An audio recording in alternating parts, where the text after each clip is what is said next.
Semua sudah siap belajar? Nah, sebelum kita memulai pelajaran, seperti biasa kita berdoa dulu bersama-sama ya.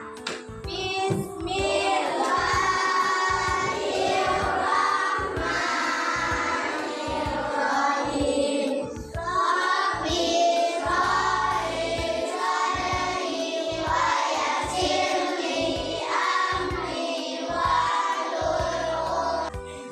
Minggu yang lalu kita sudah mempelajari yaitu tentang penjumlahan pecahan dengan penyebut berbeda.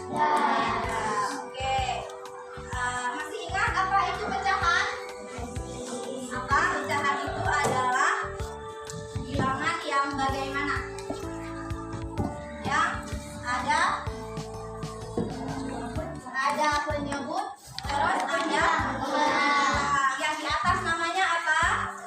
Pembilang. Terus yang di bawah namanya penyebut pecahan dengan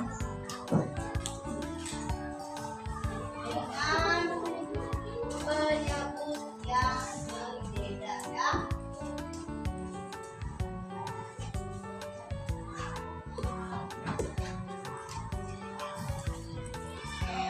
Adapun tujuan pembelajaran kita hari ini yaitu nanti peserta didik kalian semua dapat mengurangkan dua bilangan pecahan dengan penyebut yang berbeda.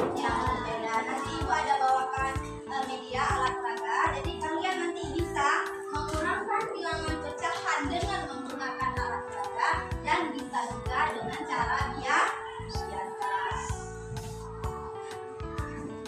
Kita bagi-bagi ya, yang sudah kita bagi-bagi. Nah, di sini waktu kita menggunakan alat peraga ini, kita harus sepakati dulu yang warna apa bagian pecahan ke bagian keseluruhannya.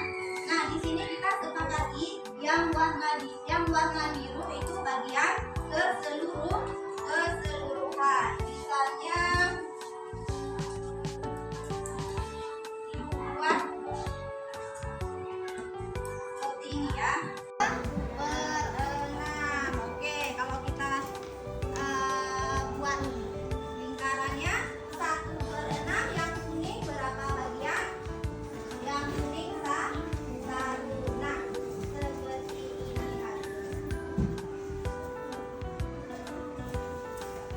Tangan.